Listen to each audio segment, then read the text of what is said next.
নবীজির কাছে একজন মহিলা এসে বলেছে, হে রাসূল, আমি জিনা করে ফেলেছি, যৌবনের তাড়নায় শয়তানের ধোঁকায় পড়ে আমি জিনা করেছি, আপনি আমাকে মুক্ত করেন এই পাপ থেকে। নবীজি বললেন, ঠিক আছে, কথা কাউকে বলবা না, বাড়ি চলে যাও। মেয়েটি আবার সামনে গিয়ে বলে, হে রাসূল, আপনি আমাকে তাওবা পড়ান, আমাকে মুক্ত করেন। নবীজি কি বলতে পারতেন না, ঠিক আছে গোপনে আস্তাগফিরুল্লাহ পড়ে নাও? পারতেন না? বলেছিলেন না? ভালো করে শুনবেন, জন্মের পর থেকে হাদিস শুনছেন, এইভাবে শোনেননি। বিশ্বনবী তাকে জানালেন, কাউকে বলবা না, যাও, চলে যাও, বাড়ি যাও। ও আবার সামনে এসে বলে, হে রাসূল, আমারে মুক্ত করেন। কিয়ামতে কঠিন ময়দানে এই বিচার ডবল করে হোক, এটা আমি চাই না, দুনিয়ায় যেন এটা সাফ হয়ে যায়। নবীজি বললেন, তুমি জিনা করার কারণে গর্ভবতী হয়েছো? বলে হ্যাঁ। তাহলে বিচার এখন হবে না, আগে সন্তানটা খালাস হোক। সন্তান হবার পরে সঙ্গে সঙ্গে এসেছে, বলে হে রাসূল, তাড়াতাড়ি করেন, আমার তো জীবনের গ্যারান্টি নেই, কখন মরে যায়। এই পাপ নিয়ে যদি আমি দুনিয়া থেকে বিদায় নেই, কিয়ামতে আল্লাহ এটা আবার বিচার আরম্ভ করবে ডবল করে। নবীজি বললেন, না, এখনই না, একটা সন্তানের 2 বছর পর্যন্ত দুধ দেওয়ার অধিকার থাকে তার মায়ের। কয় বছর? না, ঠিক আছে, 2 বছর তোমার বুকের দুধের অধিকার আছে তোমার সন্তানের, কিন্তু এই দায়িত্বটা টাকা পয়সা দিয়েও যদি পালন করা লাগে, তাহলে করা লাগবে বাবার। দুধ খাওয়ানোর দায়িত্ব কার? মায়ের মানে বাবার মানে, মায়ের মানে বাবার মানে, কয়বার পায় কথা বলছেন? একবার বলে। হ্যাঁ, বাবা। কোরআনে কারিমে আল্লাহ দিয়েছেন, লিমান আরাদা আন ইউতিম্মার রাদা। এখানে যারা আরবি গ্রামার বোঝে, শব্দটা মুযাক্কার, পুরুষবাচক শব্দ। আল্লাহ পাক বলেন, দায়িত্ব দিয়েছি আমি আল্লাহ বাবাদেরকে। যেহেতু বাবাদের ওই সিস্টেম নেই, এই কারণে মারা ওই দায়িত্ব পালন করে। মা যদি বলে আমি করব না, তার গুনাহ হবে না। কি কথা বুঝছেন? এখানে এটা আমার মনে হয় মাইকে না বলা ভালো ছিল। এখন যদি দুধ খাওয়ানো বন্ধ করে দেয় ছাতা, আমরা এখন মুসিবতে পড়বো, কারণ আমাদের তো আর মেশিন পত্র নেই। কথা বলে না, মুসিবত হয়ে যাবে না? হ্যাঁ, ওরা যদি এখন বলে যে না, এ দায়িত্ব যাতে এতদিন জানতাম না, এখন জানলাম যে পুরুষের, ও ছাতা আমরা এ কষ্ট করে আর দেবো না। কি কষ্ট একটা সন্তানকে দুধ খাওয়ানো, প্রত্যেক দিন কমপক্ষে 7 থেকে 8 বার করি। বিজ্ঞান এখন জানিয়েছে, কি চিকিৎসা বিজ্ঞান, যে প্রতিবার যদি 1 পোয়া করেও হয়, কমপক্ষে 2 বছরে 36 মণ দুধ খাওয়ানো লাগে। অথচ মায়ের ওজন মাত্র 1 মণ। কথা বলে না কেন? 1-1.5 মণ ওজন তার, সেখান থেকে 36 মণ দুধ এক একটা সন্তানের জন্য আল্লাহ বের করেন। হ্যাঁ, মায়েরা যারা এই কাজ করেন তাদের অনেক বেনিফিট আছে সামনে। 1 ফোঁটা দুধের জন্য আপনি একটা নফল রোজা রাখার সওয়াব পাবেন। বিশ্বনবী জানিয়েছেন, সন্তান দুনিয়াতে আসার পরে যদি তার মুখের ভেতরে 1 ফোঁটা দুধ আপনি দিতে পারেন, একটা মরা মানুষ জিন্দা করে দিলে যে সওয়াব হয়, ওই সওয়াব মায়ের আমলনামায় আল্লাহ লিখে দেন। এটা আমাদের ভাগ্যে নেই, আল্লাহ আপনাদেরকে দিয়েছেন। আপনি যদি পালন করতে না চান, আপনার গুনাহ হবে না, কিন্তু দায়িত্ব আপনার।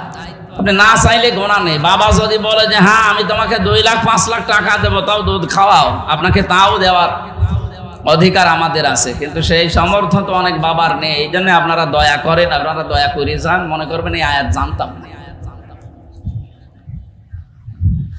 2 বছর পরে মেয়েটা এসেছে, হে রাসূল তাড়াতাড়ি করেন, আমারে মুক্ত করেন। বিশ্বনবী ছেলেটাকে এক সাহাবীর আন্ডারে দিয়ে দিলেন। সাহাবীদেরকে বললেন, এই মহিলাকে মাটির ভেতরে গেড়ে দাও, দূর থেকে পাথর নিক্ষেপ করো। খুব ভালো করে খেয়াল করে মিলান, বাংলাদেশের সাথে হাদিসটা মিলবে। চারিদিক থেকে যখন পাথর আরম্ভ হয়েছে, হযরতে খালিদ ইবনে ওয়ালিদ বলেন, আমি এমন জোরে একটা পাথর নিক্ষেপ করলাম, পাথরটা মেয়েটার নাকের উপরে লাগার পরে ফিনকি দিয়ে রক্ত আমার শরীরের ভেতরে লেগে গেছে। আমি বরদোয়া দিলাম, ভৎসনা দিলাম, সে এনা পাক মহিলার রক্ত আমার মতো মানুষের গায়ে লাগলো। বিশ্বনবী এটা শোনার পরে বললেন, থামো, কথা বলবা না। আমি নবী, তুমি নবী না। আমি যা দেখি তুমি দেখতে পাও না। আমি যা জানি তুমি তা জানো না। আমি নিজে দেখতে পাচ্ছি এই মহিলার যে তাওবা, এর যে অনুশোচনা এবং এর যে কার্যকারিতা, অপরাধ মাফ করাতে যে পদ্ধতিটা বেছে নিয়েছে, আল্লাহ যে পদ্ধতি দিয়েছেন জেনার শাস্তি, ওইটাও দুনিয়ায় নিয়ে গেল। ওর এই তাওবাটা আল্লাহ এত বেশি পছন্দ করেছে, কোন জালেম যদি এইভাবে তাওবা করে আল্লাহ তারেও মাফ করে দেবেন। রাজশাহীবাসী খালি সুবহানাল্লাহ পড়ে শেষ করা যাবে না, এখান থেকে কিছু নেওয়া লাগবে। নবীজি কিন্তু তাকে বলতে পারতেন, মহিলা গোপনে আস্তাগফিরুল্লাহ পড়ে নাও, যাও তোমার মাফ হয়ে যাবে। পারতেন না বলতে? বলেন না কেন? বলেননি। তিনি তিনবার ফেরত দিয়েছিলেন, কেউ যেন না জানে, তাহলে আল্লাহ তোরে মাফ করে দিত। মহিলা বারবার বলছে, আমার মুক্ত করেন, আমি কিয়ামতে এই বিচার আমি আর দেখতে চাই না। আল্লাহর নবী তখন ঠিক যেভাবে বিচার ইসলামে আছে করে দিলেন। দরুদ আর সালাম পড়ছে আমাদের নবী মুহাম্মদুর রাসূলুল্লাহ সাল্লাল্লাহু আলাইহি ওয়াসাল্লামের প্রতি। কিয়ামতে যার সুপারিশ ছাড়া কেউ জান্নাতে যেতে পারবে না। আপনি নিজের আমল নিয়ে নিজে জান্নাতে না, সম্ভব না।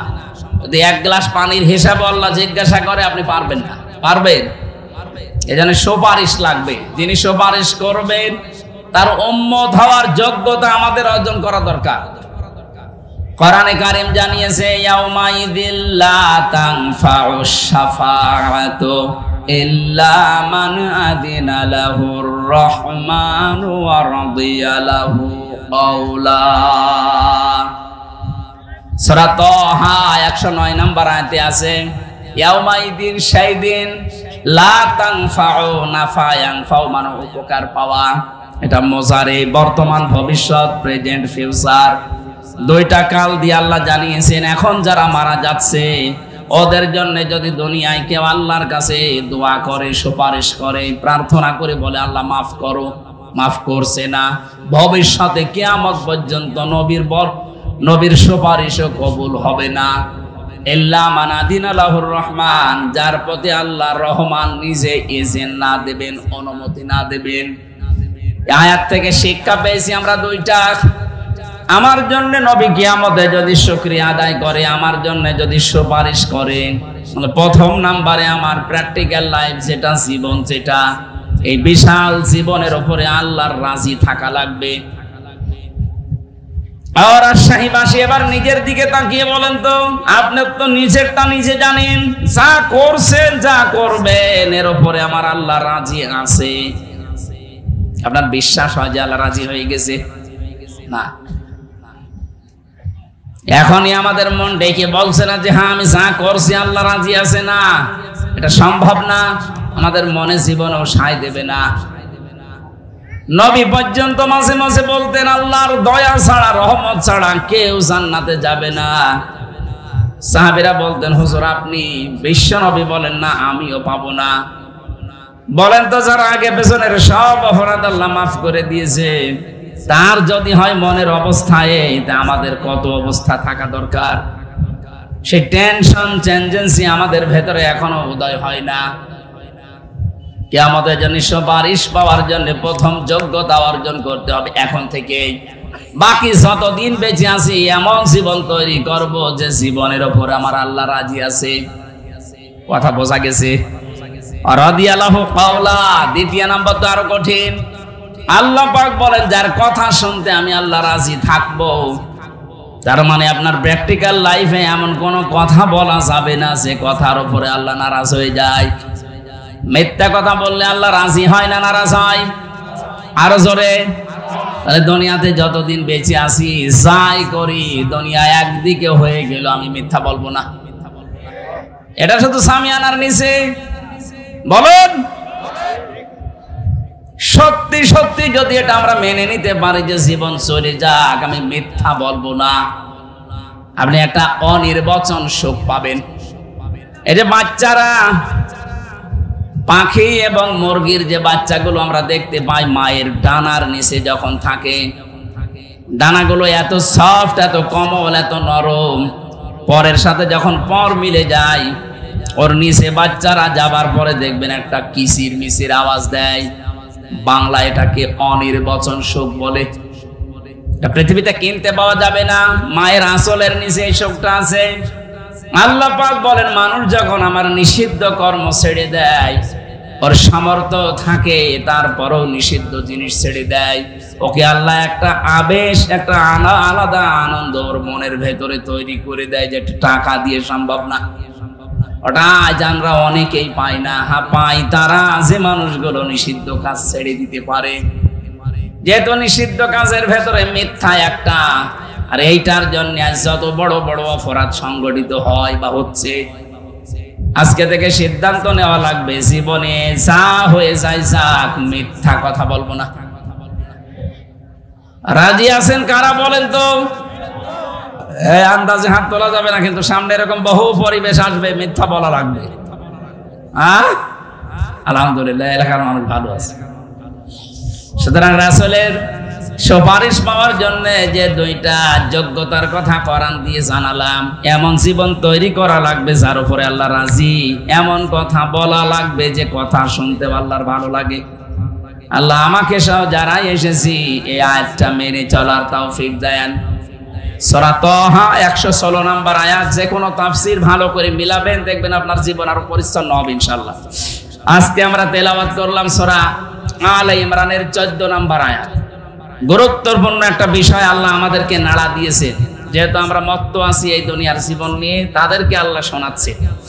জবান ছেড়ে কোরআনের এই আয়াত আয়ত্ত করার জন্য এবং আমল করার জন্য পড়বেন। আউযু বিল্লাহি মিনাশ শাইতানির রাজিম।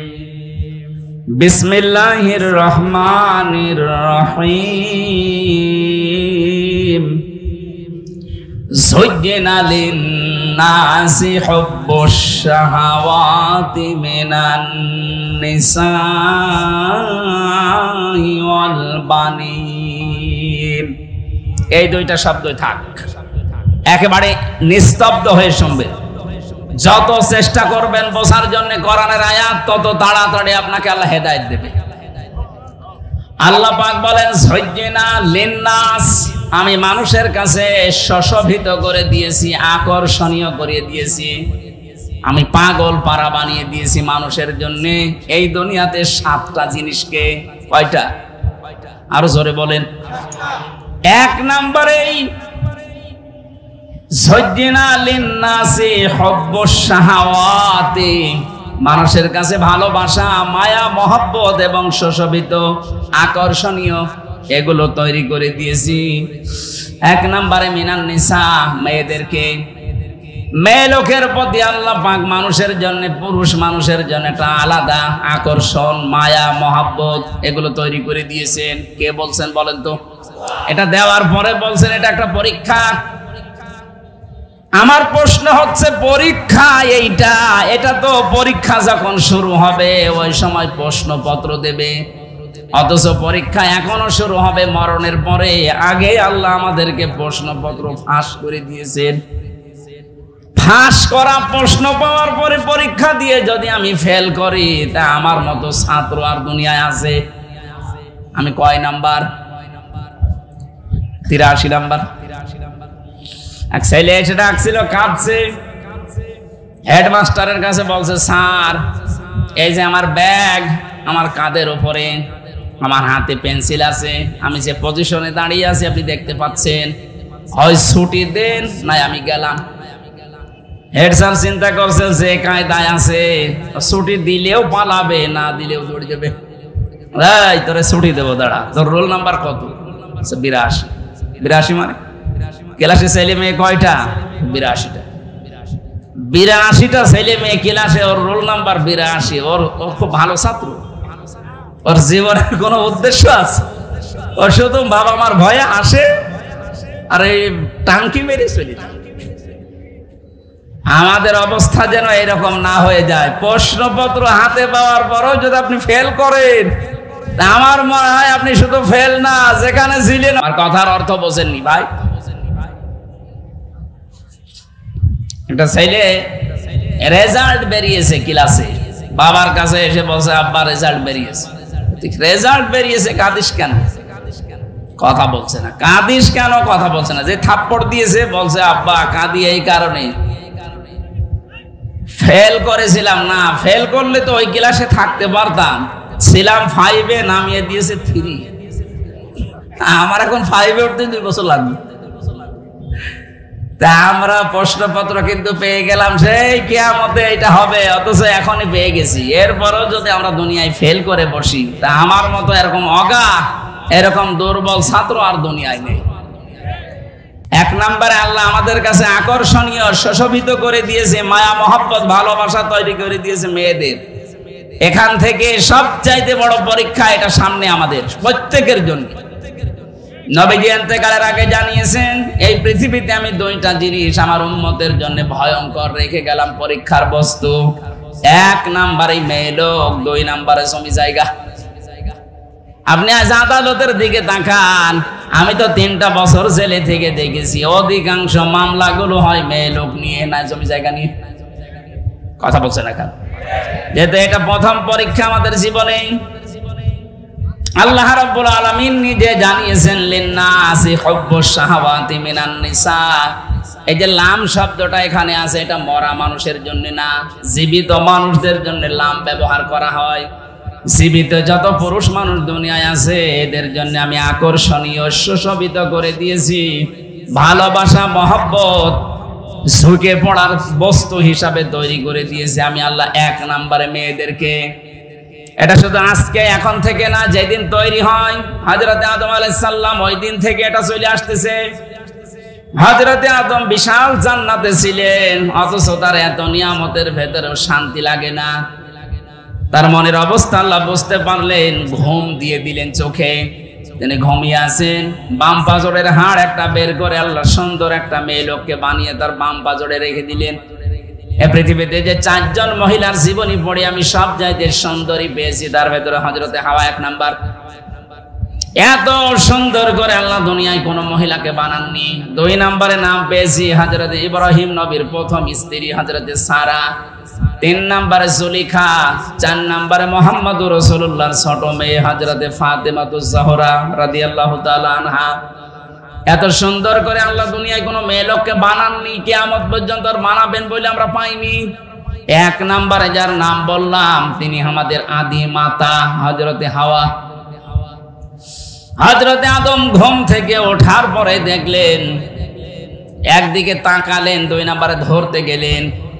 আল্লাহ বলেন তাকানো যাবে না, ধরাও যাবে না। হযরতে আদম ডাক দিয়ে বলে, রব্বুল আলামিন তাকানো যাবে, ধরাও যাবে, কি করলে সেই বুদ্ধি দেন। আমাদের এই পৃথিবীতে যারা যুবক আমরা আছি, আমরা জানি আপনি ফরজ গোসলের কয়টা ফরজ জিজ্ঞাসা করবেন, ওর পেটে বোম মারলেও বলতে পারবে না। অথচ বিয়ে করা যে ফরজ ও জানে, জানে না? গোসলের ফরজ কয়টা জানে না, বিয়ে করা ফরজ এটা জানে। মেয়েদের প্রতি আকর্ষণ এটা আল্লাহ তৈরি করে দিয়েছেন। বিশ্ব নবী নিজে জানিয়েছেন, আর দুনিয়া কুল্লুহা মাতাউন ওয়া খায়রু মাতাউদ দুনিয়া ইমরাতুস সালিহা। পৃথিবীর সব কিছুই সম্পদ, আমি নবী মুহাম্মদুর রাসূলুল্লাহর কাছে উত্তম সম্পদ হচ্ছে আল্লাহওয়ালা মেয়ে মানুষ। আল্লাহওয়ালা মেয়ে মানুষ কোনটা? যেটা 5 ওয়াক্ত নামাজ পড়ে, রোজা রাখে, আর কালো বোরকা পরে থাকে, নাকি? না। সম্মানিত মা বোন যারা এসেছেন, একটু স্থির হয়ে শোনেন, আপনাদেরকে বলছি, নবীজির ভাষায় আল্লাহওয়ালা মেয়ে মানুষ ওইটা, যেই মেয়ে লোক তার স্বামী তার দিকে তাকালে সে স্বামীকে আনন্দ দেয়, খুশি করে, যেভাবেই হোক, হয় কথাবার্তার আচার ব্যবহার, দরকার হয় কাঁতো কত দেবে। মুরব্বী মানুষের তো এসব দরকার নেই। 2 নম্বরে নবীজি জানিয়েছেন, স্বামী যেটা পছন্দ করে ওটা যদি জায়েজ হয়, অবশ্যই নেককার স্ত্রী যারা তারা ওটা পছন্দ করবে। দুঃখের বিষয়, মনে বড় বড় দুঃখ নিয়ে বলছে, হাজারো মানুষের মোবাইল পাওয়ার কারণে 100 জনের 95 জন মহিলা এই দেশে চায় না স্বামী যেটা পছন্দ করে ওইটা। আমি নিজে স্বামী, আমি সহ যত স্বামী এখানে বসে আছে, মা বোন যারা এসেছেন, বিভিন্ন জায়গায় আমাদেরকে ভিডিওর মাধ্যমে দেখতে পাচ্ছেন, এখানে যত স্বামী আছে, আমি তো কোরআন সামনে নিয়ে বলছি, প্রতিটি স্বামী এইটা চাই যে বিয়ের পরে আমার মা বাবা যেন আমার সাথে থাকে? এই কথা বলে না কেন? 100 জনের 95টা বউ এটা চায় না। আরে বউটা চায় না কেন? ওকে বারবার কান পড়া দেয় ওর মা আর ওর বড় বোন। আমি কি বেশি বলে ফেললাম? না না, বেশি হয়নি, কম হয়ে গেছে। 100টার 95টা বাড়িতে এই অবস্থা, অথচ নামাজ পড়ে, রোজা রাখে, কালো বোরকা পরে ঘরে ও মনে করে আমি জান্নাতে যাব না। যাবে কি? আরে জান্নাত কিসের? আপনার স্বামী যেটা পছন্দ করেছিল ওটা তো নাজায়েজ না, ওটা তো জায়েজ কাজ। 25-30 বছর পর্যন্ত আমার পেছনে আমার মা বাবা শ্রম দিল, আর তুমি 2 দিন এসে খালি বলো আলাদা হন আলাদা হন। এরকম ছোট মনের বউ আছে কার বাড়ি? হাত তোলেন তো। একজো তা মুরব্বী মানুষ। আপনার বউ চলে গেলে কে থাকলে কি? এ বয়সে বউ আছে তাই তো ভালো। না না, একটা মানুষ হাত তুললেন না, এই এলাকায় বউ ভয় করা মানুষ বেশি। আমার মনে হয় আপনারা রাতে খুব ঝামেলায় আছে। সম্মানিত মা বোনেরা, খুব ভয় পায় আপনাদেরকে এরা। ক্যামেরা আমার দিকে ঘোরানো, হাত তুলতে ভয় করবে আমার, কারণ ম্যাডাম এখন লাইভ দেখছে, আর এরা হাত তুলছে না ভয়তে। না, আমি হাসির খোরাকি দেয়নি। আজ হাজারো পরিবারে এই ছোট একটা বিষয়ের জন্য অশান্তি লেগে আছে। সন্তান তার মা বাপ থেকে আলাদা হয়ে মা বাবার কাছ থেকে বরদোয়া পর্যন্ত পাচ্ছে। আমি কয়েকদিন আগে এই যে নীলফামারীর কিশোরগঞ্জ থানা বৃদ্ধাশ্রমে একটা মাহফিল ছিল, গিয়েছিলাম। যে দেখি মা আর বাবা 2 দিকে লাইন ধরে বসে আছে। এদের ছেলেরা কেউ বড় বড় অফিসার, টাকার অভাব নেই, কিন্তু বাড়িতে যে একটা ঘর বানিয়ে মাকে রাখবে সেই পরিবেশ স্ত্রীর কারণে নেই। এই মা বাবার চেহারার দিকে তাকালে মনে হোক যে এরা ওই সন্তানের জন্য বরদোয়া দিচ্ছে। আমি কয়েকজনকে জিজ্ঞাসা করেছিলাম, কি পরিচয় আপনার, কি কয়টা ছেলে মেয়ে? যা নাম বললো কয়েকজন, ওইরকম মা 500টা মা চালানোর মতো সম্পদ তার ছেলে মেয়ের আছে। ছেলে ওই রকম, মেয়ে ওই রকম, পাঠিয়ে দিয়েছে বৃদ্ধাশ্রমে। আচ্ছা, আমার পুত্র বধূর জন্য আমার এই আজ অবস্থা। ছেলে আমারে চাচ্ছিল, কিন্তু পুত্র বধূ রাজি না, বলেছে ওই বুড়ি যদি বাড়ি থাকে তোর ভাত আমি খাবো না। আমি রাঙ্গামাটি লংগদ থানায় একটা বৃদ্ধাশ্রম পেয়েছিলাম। ওখানে যে দেখি কলেজের অধ্যাপক এই বয়সের কাঁদতেছে হাউমাউ করে। হঠাৎ ওর মা ওকে বলছে, বাবা আমি তখন পাশ দিয়ে হেঁটে যাচ্ছিলাম, যে আমি যখন মারা যাব তখন এই ফ্যানটা তুই পাল্টিয়ে নতুন ফ্যান লাগিয়ে দিবি। ছেলেটা কলেজের অধ্যাপক আমাকে বলছে, হুজুর আমার মা কি বলে উনি মারা গেলে নাকি ফ্যান পাল্টিয়ে দেব। মা বলছে, বাবা আমি কেন বলে জানি, সেই 2 মাস আমি এখানে আছি, কর্তৃপক্ষকে বলেছিলাম এরা আমার ফ্যানটা পাল্টিয়ে দেয় না, কারণ তুই টাকা পয়সা তো দিয়ে যাসনি ওইভাবে। এখানে টাকা পয়সা দিলে তারপরে খেদমত হয়।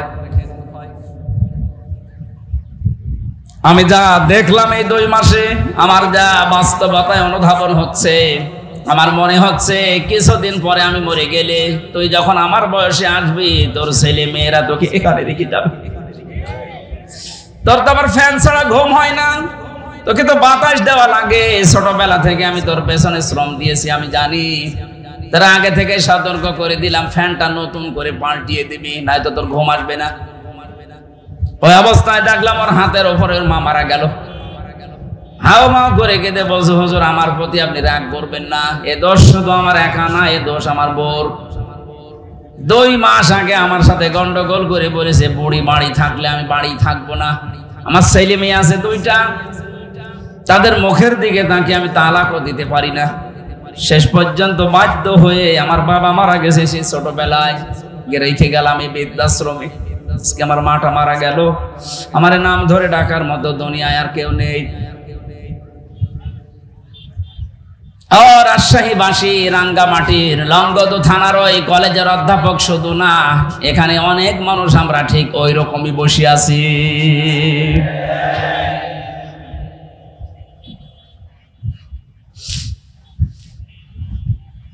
হযরত আদম আলাইহিস সালামকে আল্লাহ ডাক দিয়ে বলেছিলেন, সাবধান, তাকানো যাবে না, ধরাও যাবে না। বলে ধরা যাবে, তাকানো যাবে কি করে? আল্লাহ পাক বলেন ধরা যাবে, তাকানো যাবে, বিয়ে করা লাগবে। বলছে আমি রাজি আছি।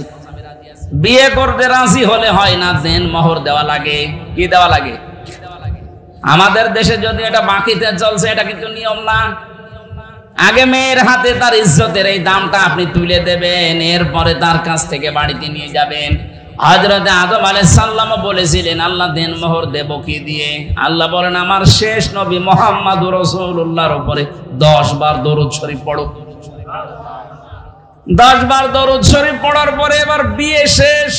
আদমকে আল্লাহ ডাক দিলেন, কুলনা ইয়া আদম উসকুন আনতা ওয়া যাওজুকাল জান্নাতা ওয়া কুলা মিনহা রাগাদান হাইসু শি'তুমা ইলা আখিরি আয়াত। খুব ভালো করে শুনবেন। 31 নাম্বার আয়াতে আছে, 35 নাম্বার সূরা বাকারার 35 নাম্বার আয়াতে আল্লাহ বলেন, আদম বিয়ে হয়ে গেছে এবং বউ নিয়ে এবার বাড়ি চলে যাও। জান্নাত আমাদের আদম আলাইহিস সালামের বাড়ি আর আমাদের বাবার বাড়ি। আমাদের কিসের বাড়ি? তার মানে আয়াত থেকে প্রমাণ পেলাম বিয়ে করে বউ নিয়ে বাবার বাড়ি যাওয়া লাগবে। আর আমরা অনেক মানুষ এমন আছি বিয়ে করে ঘর জামাই থাকি না। এলাকায় সব নেই?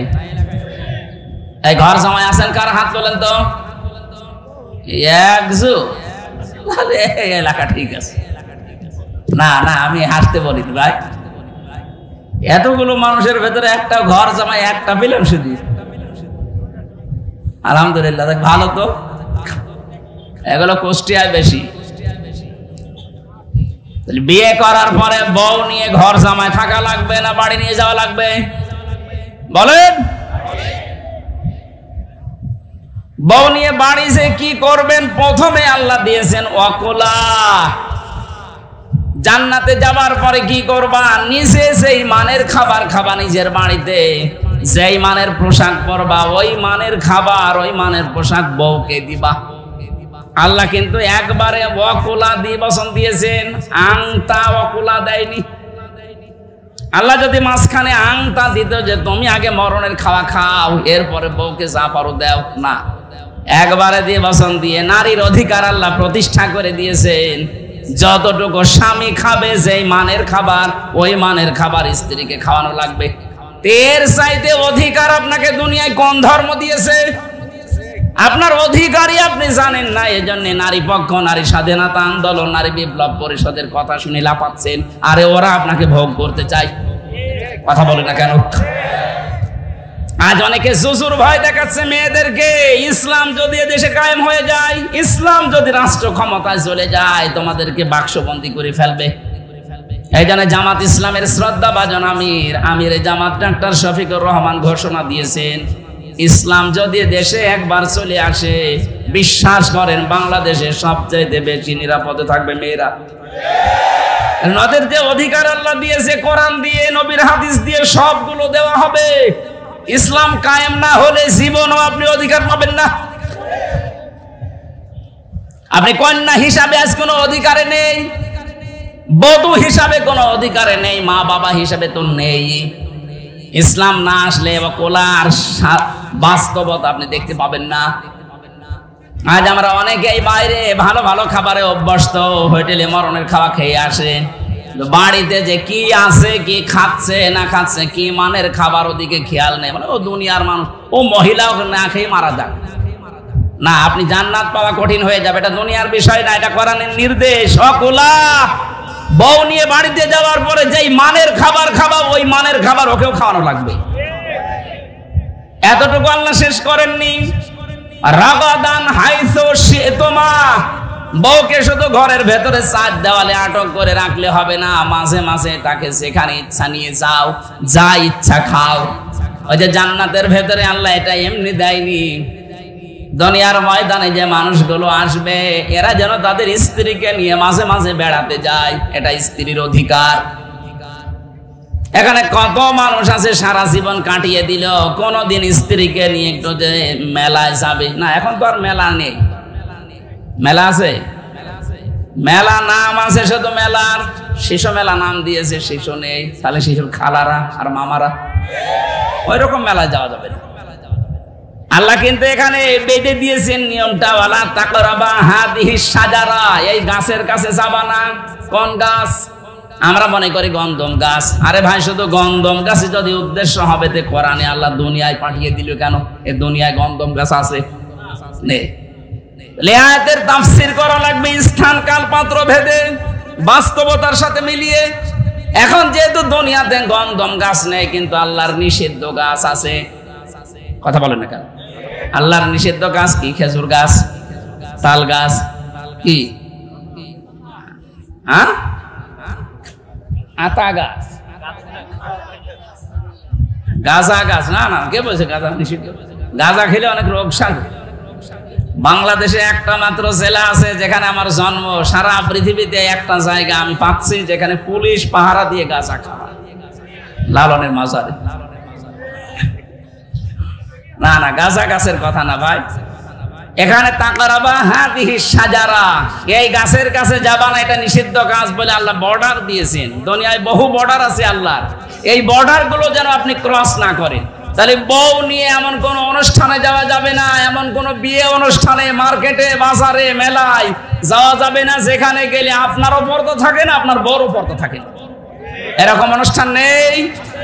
সুতরাং এরকম বিয়ে অনুষ্ঠানে আপনি যেতে পারবেন না। আপনার বোন রাগ করুক, আপনার মা বাবা রাগ করুক, অসুবিধা নেই, কিন্তু আল্লাহকে রাগ করানো যাবে?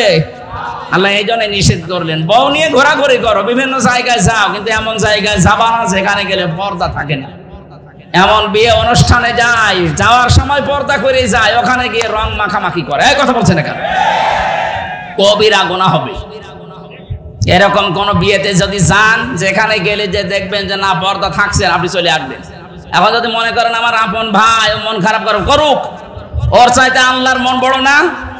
এই কথা বলে না কেন? এই জন্য বউ নিয়ে ঘরের পরিবেশে থাকা বলতে, ঘরে যেমন জালনা আছে, দরজা আছে, ভেন্টিলেটর আছে, এরকম একটা পোশাক পরে নিয়ে যাবেন বাইরে, এটা তার অধিকার ছিল। আমাদের আদি পিতা আদমকে আল্লাহ শিক্ষা দিয়েছেন, বউ নিয়ে শুধু ঘরের ভেতরে থাকবা, ওরে বেড়াতে নিয়ে যাও। আর আগাদান হাইসো সে তোমা, যেখানে ইচ্ছা যাও, কিন্তু সাবধান, আল্লাহর নির্ধারিত বর্ডার ক্রস করা যাবে না। ফাতাকুনা মিনাজ জালিমিন, যদি ক্রস করো আল্লাহর বর্ডার গুলো, তাহলে দুইজনে জালেম হয়ে যাবে। আর জালেমের জায়গা জাহান্নাম। জালেমের জায়গা কোনটা? আল্লাহ আমাদের হেফাজত করুন, বলেন আমিন। নেককার মহিলা যারা আছেন, খালি নামাজ পড়ে রোজা রেখে কালো বোরকা পরে হতে পারবেন না। নেককার হওয়ার জন্য স্বামী যেটা পছন্দ করছে ওটা যদি জায়েজ হয়, আপনার জীবন চলে গেলে ওই কথা মানা লাগবে। আমি একটা উদাহরণ দিলাম না, যে আমরা প্রত্যেকটা স্বামী চাই এই দেশে বিয়ে করার পরে আমি খেয়ে থাকি না খেয়ে থাকি, আমার মা বাবা আমার সাথে থাকবে। এই কথা বলেন না কেন? যে স্ত্রী চাই না, ও জান্নাত দিতে পারবে না। ওকে যারা কান পড়া দেয়, ওর বড় বোন আর ওর মা, ওই দুইটারে ধরে পিটানো দরকার। শাশুড়ি পেটানো তো জায়েজ নেই, এই জন্য কিছু বলতে পারছি না। হ্যাঁ, বহু শাশুড়ির কারণে আজ ঘর ভেঙে যাচ্ছে। এই কথা বলছে না কেন? ওদের মন এত ছোট। মাঝে মাঝে মানুষের কাছে গল্প করে, আমার যে মেয়ে বিয়ে দিয়েছি, আমার এই জামাইটা একেবারে আল্লাহর ভালো মানুষ, সব সময় আমার মেয়ের কথায় ওঠে আর বসে। আর এই যে আমার এই ছেলেটা একটা জানোয়ার হারামজাদা, খালি ওর বোর কথা শুনে। ও ওর বোর কথা শুনলে ও আল্লাহর ওলি, আর এইটা ওর বোর কথা শুনলে হারামজাদা। ইয়ার কি মারা জায়গা পাবো না? এরকম মা দেশে নেই? এরকম বুড়ি মা যাদের আছে, এই মা না, এগুলো ডাইনি। অনেকে মনে করছে মা বাবার বিরুদ্ধে। আরে ভাই, মা বাবা তাই কি আল্লাহর উপরে চলে গেছে নাকি? আল্লাহ নিজে নির্দেশ দিচ্ছেন।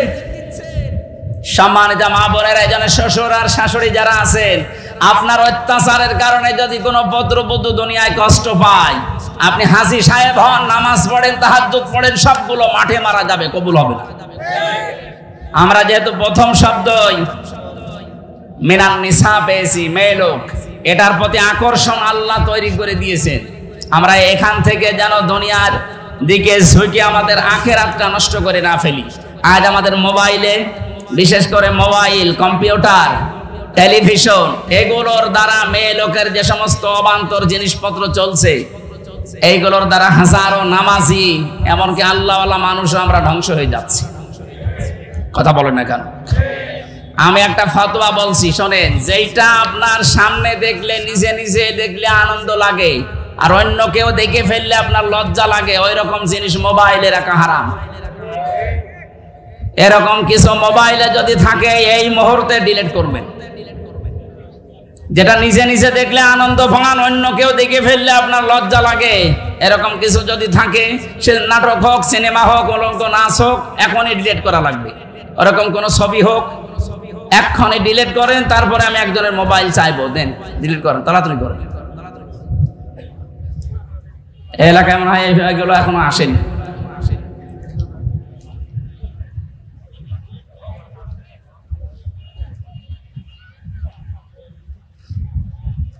এটা একটা পরীক্ষার জায়গা। পৃথিবীতে কেউ হয়তো দেখে না, কিন্তু একজন এমন আছে, তিনি আমার সব খবর, চোখের পলক পর্যন্ত তিনি টের পান। কথা বলেন ঠিক কিনা? যাদের পরকীয়া প্রেম চলছে, ওদের ওই নাম্বারগুলো এখনো ডিলিট করে দেন।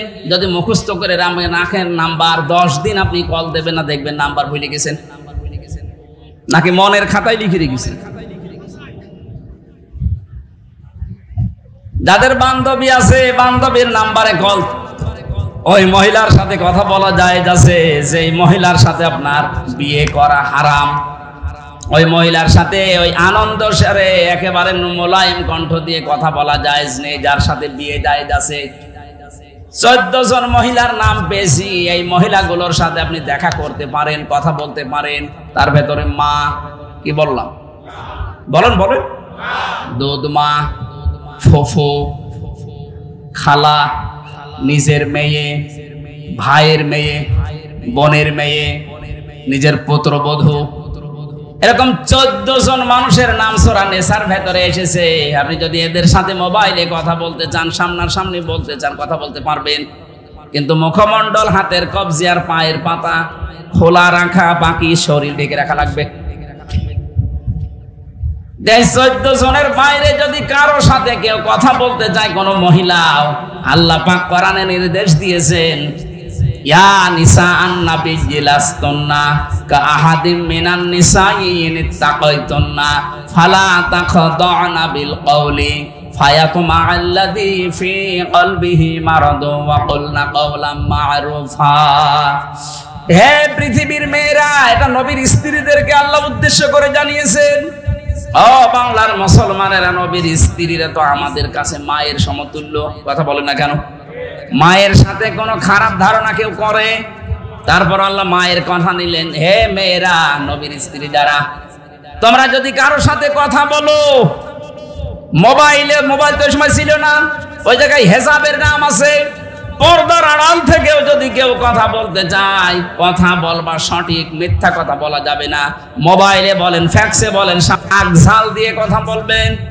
ওর মনের ভেতরে যদি কোনো দুর্বিসন্ধি গুড় থাকে, ওটা শয়তান যদি তৈরিও করে, আপনার কথা শুনে বলবে, আল্লাহ, এ মেয়ে লোক না আজরাইল। আর যদি নায়িকার মতো আপনি শুরু করেন মোলায়েম কণ্ঠ দিয়ে, ওর অন্তরের ভেতরে শয়তান বিষ তৈরি করবে, মুনাফিকে তৈরি করবে। শেষ পর্যন্ত আস্তে আস্তে দেখা যাচ্ছে জেনার দিকে চলে যেতে পারে। কথা বলেন ঠিক কিনা? আল্লাহ আমাদের এই পারিবারিক জীবনে এই গোনাটা অনেকের হয়ে যাচ্ছে, আমাদেরকে যেন আল্লাহ বাঁচান। বলেন আমিন। মেয়েরা কথা বলবে কোন আওয়াজ দিয়ে, কোন কণ্ঠস্বর দিয়ে, আল্লাহ তাও কোরআনে দিয়ে দিয়েছেন। মেয়ে লোকের ব্যাপারে সতর্ক করছি বারবার এই কারণে, কারণ 100 জনের আমার যতটুকু ধারণা দেখতে পাচ্ছি, পারিবারিক জীবনে দেখেছি, জেলখানায় 100 জনের 60 জন শুধু এই স্বামী স্ত্রীর গন্ডগোলের কারণে জেল খাটতেছে। এই জন্য আমরা সতর্ক থাকি এ বিষয়ে। ওরা যেহেতু বাঁকা হাড়ের তৈরি, একেবারে সোজা করতে গেলে ছাতা ভেঙে যাবে। এই জন্য যেভাবে চলতে চায় ওইভাবেই ওদের কাছ থেকে কাজ হাসিল করা লাগবে। আর ওদের ব্যাপারে খুব সতর্ক। আপনি ওদের আনন্দের জন্য, মনোরঞ্জনের জন্য, ওদের সুখে রাখার জন্য যদি বাম হাতের ইনকাম করেন, আপনার এই পাপের টাকা ওরা ভোগ করার জন্য 2 পায়ে খাড়া আছে, কিন্তু এই পাপ বহন করার জন্য কেউ রাজি না। কথা বলেন না কেন? সুতরাং সিন্ডিকেট করে যারা মালের দাম বাড়িয়ে দিচ্ছেন, এই সিন্ডিকেট যারা করে তারা আল্লাহর কাছে জালেম। এই জুলমের কারণে যে গোনা, এই গোনার জন্য আপনার স্ত্রীকে বলেন, তোমার কারণে, তোমাকে সুখে রাখার জন্য, আনন্দে থাকার জন্য আমি সিন্ডিকেট করি, এর জন্য যে পাপ হয়, গোনা হয়, তুমি তো ভোগ করতে রাজি আছো। বলবে না, তোমার এই টাকা ভোগ করতে আমি রাজি আছি। কিন্তু পাপ ভোগ করার জন্য আমি রাজি না। সুতরাং এদের বিষয়ে যেহেতু সতর্ক বারবার আল্লাহ আমাদেরকে কোরআনে করেছেন, সূরা তাকাবুনের ভেতরে এদের নাম দিয়ে আল্লাহ সতর্ক করেছেন, সূরা মুনাফিকের ভেতরে আল্লাহ এদের নাম দিয়ে সতর্ক করেছেন, সাবধান, আল্লাহর জিকির যেন তোমার স্ত্রীর কারণে ভুলে যেও না। আল্লাহর জিকির মানে আল্লাহর আইন। আমি সহ যারা আছে এরকম পাগলামি করছি, ওদের জন্য বাবা শাহজালাল সব হালাল বলে আমি উপায় করে যাচ্ছি। আমার এই অবৈধ সম্পদ, অবৈধ টাকা পয়সা ওরা ভোগ করার জন্য রাজি আছে, কিন্তু ওই মানুষগুলো আমার পাপ ভোগ করার জন্য কেউ রাজি না। কথা বলেন ঠিক কিনা? আল্লাহ এই পাগলামি যেন আমরা না করি, বলেন আমিন। 2 নাম্বার, আল্লাহ সন্তানের নাম দিয়েছেন, এরাও তোমাদের কাছে আকর্ষণীয়। 7টা জিনিসের নাম দিতে দিতে আল্লাহ শেষে জানিয়েছেন, যালিকা মাতাউল হায়াতিদ দুনিয়া।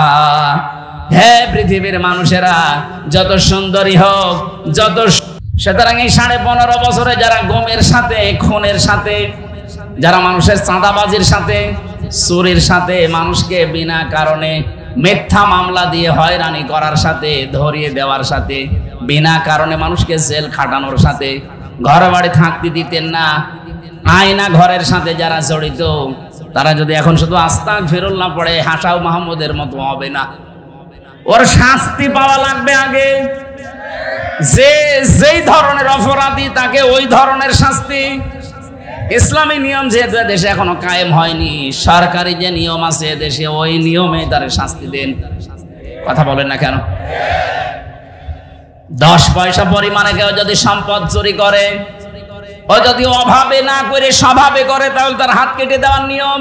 যেহেতু এই দেশে এখনো হাত কাটার নিয়ম এটা চালু হয়নি, এদেশে সরকারি যে আদালতের যে নিয়ম আছে, আইন আছে, ওই নিয়মে তাকে যে যতটুকু সম্পদ চুরি করেছে তারে অতদিন পর্যন্ত আটক করে রাখা লাগবে।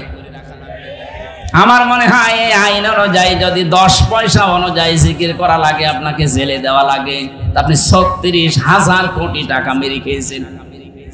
তাও দরবেশ। কি বেশ? দরবেশ যদি এই করে থাকে, বাকিগুলোর অবস্থাতে কত খারাপ। কালকে এক সচিব ধরা পড়েছে, ও বলছে আমি 10 টাকা 20 টাকা করে গুছিয়েছি। 10 টাকা 20 টাকাতে 1000 টাকা নোট কোথায় পেল? হ্যাঁ, 1,25,00,000 টাকা তার বাড়িতে। এর আগে আর একজন দরবেশ ধরা পড়েছিল মৌলভীবাজারের, 3 কোটি টাকা বাড়িতে পাওয়া গেছে। 75 ভরি স্বর্ণ, 8টা দেশের রূপা, বিভিন্ন দেশের মানে যে মুদ্রা পাওয়া গেছে তার বাড়িতে।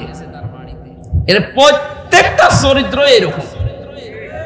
আর এরা এখন বলছে হুজুর আমাদের মাফ করে দেন, আস্তাগফিরুল্লাহ। আরে ভাই, আমি মাফ করলে হবে? আপনি কি আমার টাকা মেরে খেয়েছেন?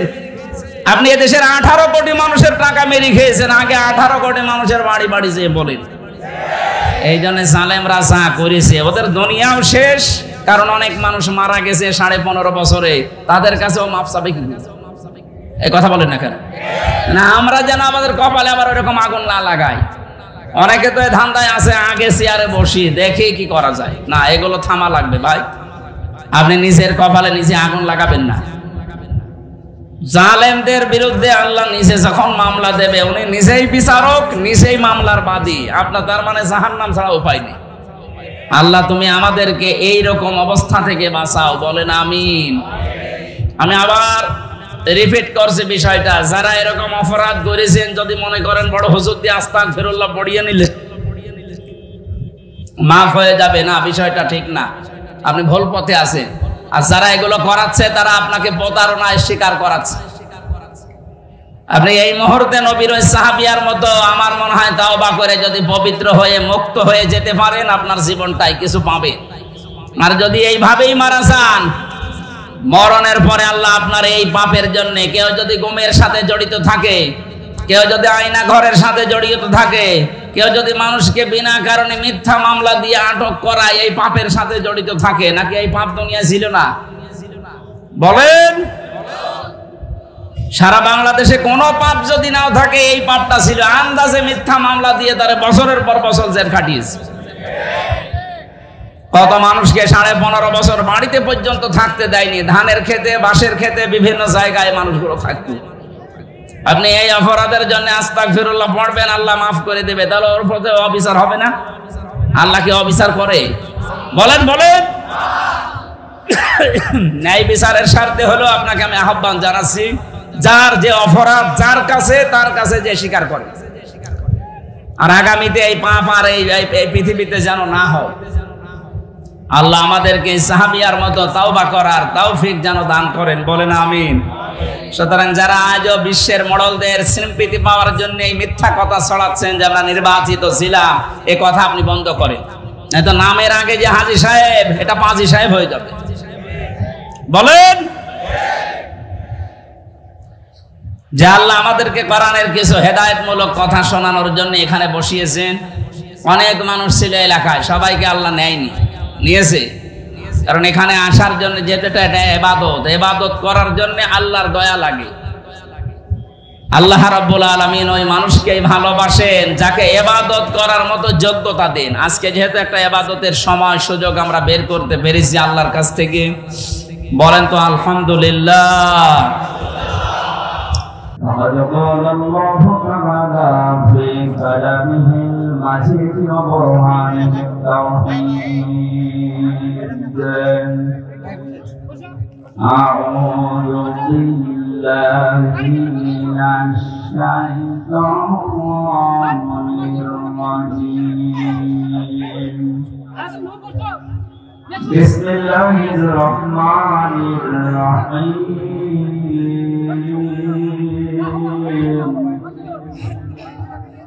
زين للناس حب الشهوات من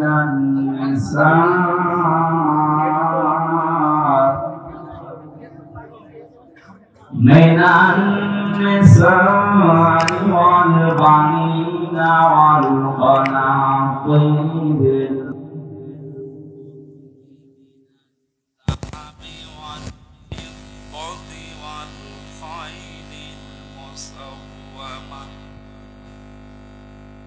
والخيل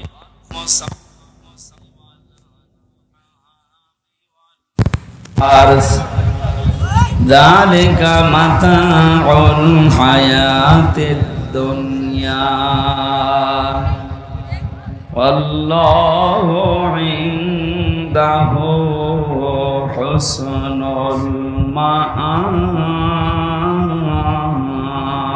المآب. صدقت يا ربنا. اللهم صل على محمد وآله وصحبه وبارك وسلم. আলহামদুলিল্লাহ।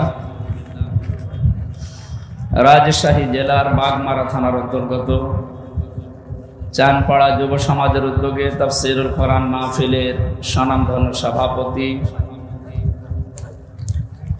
বিশিষ্ট চিকিৎসাবিদ, রাজনীতিবিদ, অত্র এলাকার সন্তান জনাব আলহাজ ডাক্তার মোহাম্মদ আব্দুল বারী দামাত বারকাতুহুল আলিয়া,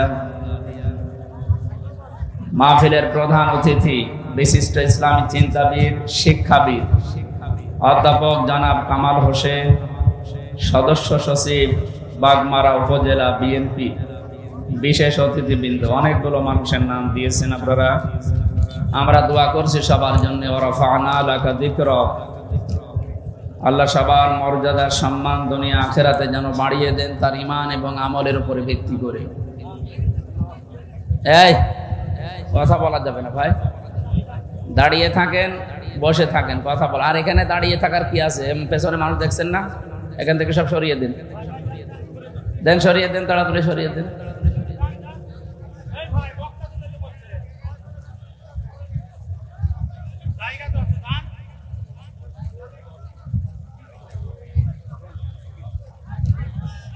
সামনে বসা মুসলমান ভাইরা, পর্দার আড়ালের সম্মানিতা মা এবং বোনেরা, প্রাণপ্রিয় রাজশাহীবাসী, আল্লাহর দরবারে শুকরিয়া জানাচ্ছি যিনি কোরআনের জন্য দিনের বেলায় হাজারো ব্যস্ততা ছিল, আমাদের সব বাদ দিয়ে কোরআনের একটা আয়াত বোঝার জন্য আমাদেরকে এই ময়দানে নিয়ে এসেছে। এটা একটা ক্লাস চলছে এখন। ক্লাসে যেভাবে স্যাররা ক্লাস নেন, আমরা একটা ক্লাস নেব কোরআনে কারিমের একটা আয়াতের উপরে। আল্লাহ যেন আমাদেরকে কাঙ্ক্ষিত মানের যেগুলো দরকার আমাদের প্র্যাকটিক্যাল লাইফে ওই কথাগুলো মেনে চলার এবং আমল করার তৌফিক নসিব করেন আমিন। ইয়ারফাউল্লাহু আল্লাযীনা আমানু মিনকুম ওয়াল্লাযীনা উতুল ইলমা দারাজাত। সূরা মুজাদালা 11 নম্বর আয়াতের মাঝের অংশে আল্লাহ জানিয়েছে, আমি আল্লাহ মর্যাদা বৃদ্ধি করি এই দুনিয়ায় দুই প্রকার মানুষের, এক নম্বরে যারা ঈমান আনে, দুই নম্বরে যারা জ্ঞান পায়। সুতরাং দুনিয়াতে যাদের ঈমান আছে তাদের মর্যাদা দিন যত যাবে, আর যারা ইলম পেয়েছে, জ্ঞান পেয়েছে, এই মানুষগুলোকে আল্লাহ দিনের পর দিন সম্মান মর্যাদা দুনিয়া এবং আখিরাতে বাড়াতেই থাকবে। এখানে যারা পোস্টারে যাদের নাম দিয়েছেন অবশ্যই তাদের জ্ঞান আছে, নয়তো আপনি এখানে দিতেন না তাদের নাম। কিন্তু এই জ্ঞান অনুযায়ী যদি আমাদের কাজ না হয় তাহলে আল্লাহর দরবারে দুনিয়া আখিরাতে আমাদের মর্যাদা আল্লাহ বাড়াবে। বহু মানুষকে আমরা দেখেছি শিক্ষা তাদের সর্বোচ্চ আছে, কিন্তু এই শিক্ষার উপরে তাদের বাস্তবে আমল নেই, কাজ নেই। এই জন্য মানুষের অন্তর থেকে আমার আল্লাহ তাদের ভালোবাসা, মহব্বত এগুলো সব দূর করে দিয়েছে।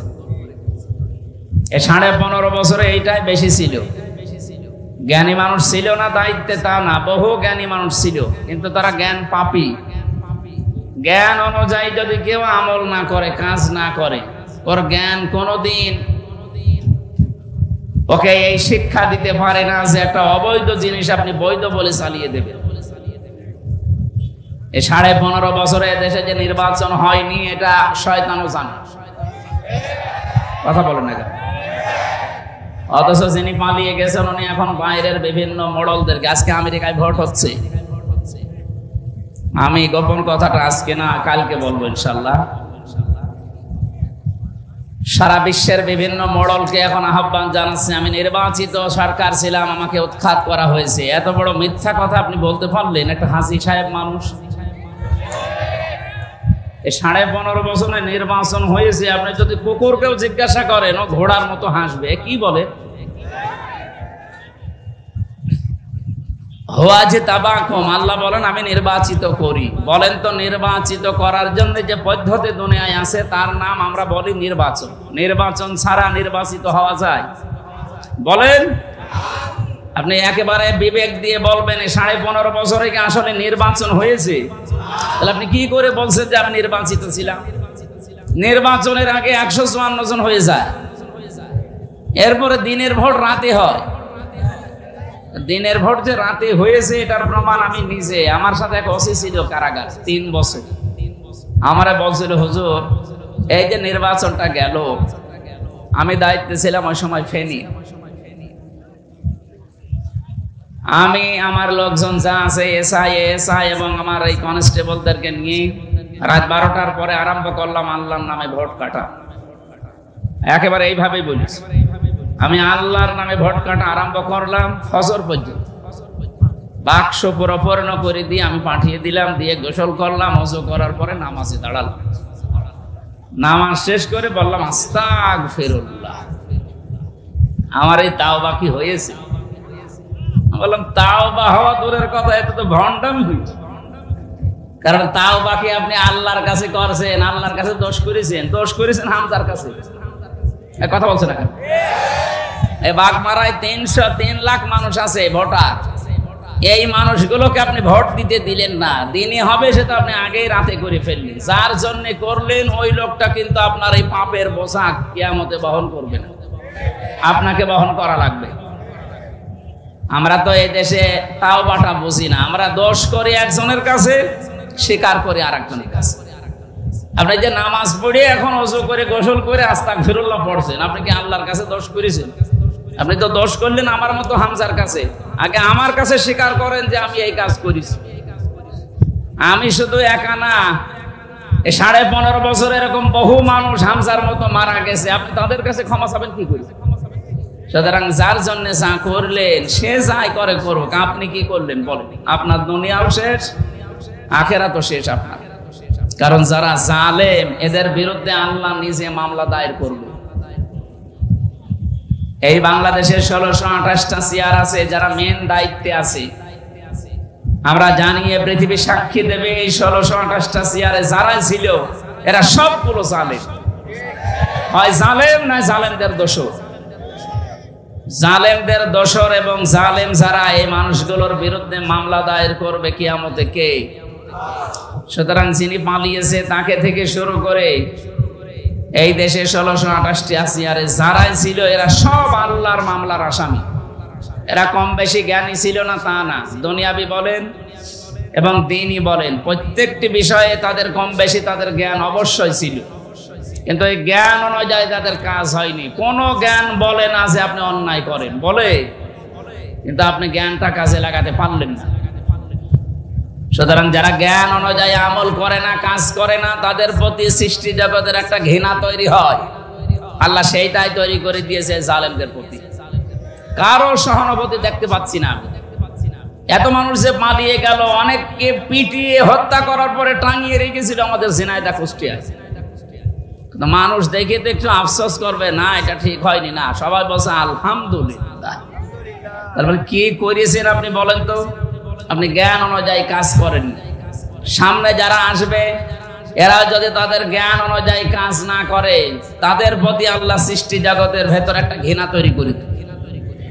এক কথা বলছেন, গতকালকে থেকে হাসাও মাহমুদ সারা পৃথিবীকে খালি হাসিয়ে বেড়াচ্ছে।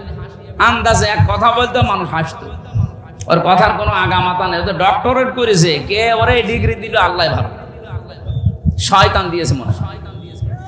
এই লোকটা এখন বিএনপির বিভিন্ন গণগান করছে, যা আমরা সব এক হয়ে যাব, গণতন্ত্র পূর্ণ উদ্ধার করবো। আরেক শয়তান, এই 15.5 বছর তুই কোথায় ছিলি?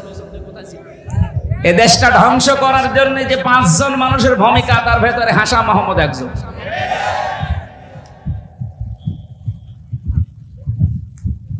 আমার মনে হয় সাবেক 3 বারের সফল প্রধানমন্ত্রী বেগম খালেদা জিয়ার চিকিৎসা হতো বাইরে, কিন্তু যিনি পালিয়ে গেছে তার কান পড়া দিত যারা, তার ভেতরে হাসাও মাহমুদ। মাঝে মাঝে যে এই কথা বলতো যে মারা যাক, আপনার কি, আপনি মানুষ।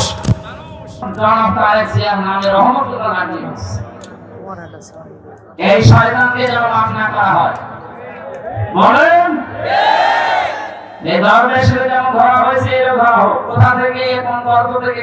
একটা জালেমও যেন ছাড় না পায়। আমরা চাই বাংলাদেশে যারা জালেম ছিল, বড় এবং মাঝারি, ছোটগুলো বাদ, ওরা না বুঝে করতে পারে। বড় এবং মাঝারি জালেম যারা, এদের তালিকা করে করে মোড়ে মোড়ে টাঙিয়ে দেবেন। কিয়ামতের আগে যেন এই দেশে কোনো জালেম অন্তত চেয়ারে বসতে না পারে। সামনে যারা আসবে এরাও যেন শিক্ষা নেয়, না উল্টা পাল্টা করা যাবে না। এক কথা বলেন না কেন? তাওবা করতে হলে এইভাবেই তাওবা করা লাগে। শিক্ষিত মানুষ যারা আছে, বহু মানুষ এই হাদিস শুনেছেন। এখানে কথা বলেন কি, এখান থেকে জানতো ভাই, দেন আর তাড়াতাড়ি বলেন।